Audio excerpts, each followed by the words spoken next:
त्या चित्रपटाला जरा त्रास झाला होता, खडतर प्रवास तो सोपट झाला. तसं आमच्याही चित्रपटात जरा थोडासा त्रास झाला. नमस्ते, मी राहुल माने. हॉटेल सोंगाड्या एक गाव पछाडलेलं. मराठी संस्कृती आणि कोल्हापूरचा रांगडेपणा जपणारे एक हॉटेल सोंगाड्या. हॉटेलचं नाव बघायला तर मी बरेच हॉटेल इंडस्ट्रीमध्ये गेले 14 वर्ष काम करतोय. बरेच हॉटेलमध्ये काम केलं, बरेच 5 स्टार 3 स्टार 7 स्टार हॉटेलमध्ये काम केलं. म्हणजे JW मॅरिट असेल, ग्रँड हयात असेल, रॅडिसन ब्ल्यू असेल, डोना सिल्वा रिसॉर्ट असेल, म्हणजे इव्हन दिल्लीच्या पुलमॅन हॉटेलपर्यंत 7 स्टार पर्यंत काम केलं. काम करत असताना अनुभव एकच होता की आयुष्यात काहीतरी करायचं आहे आणि आयुष्यात भले चहाचा गाडा असू दे पण तो फेमस असला पाहिजे आपला.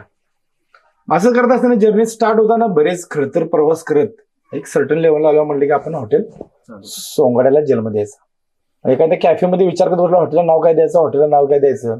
तेव्हा माझ्याकडे चित्रपटांची नावं बघत होतो मी आणि त्यावेळेला मला एक ब्लॉग आला आणि त्यात सोंगाड्या चित्रपटाला केवढा त्रास झाला होता. आणि सोंगाड्या चित्रपटा म्हणजे 1970ला जेव्हा दादा कोंडके हा चित्रपट काढला तो काही हॉलिवूड बॉलिवूडमुळे तो चित्रपट बोर्डावर लावत नव्हते.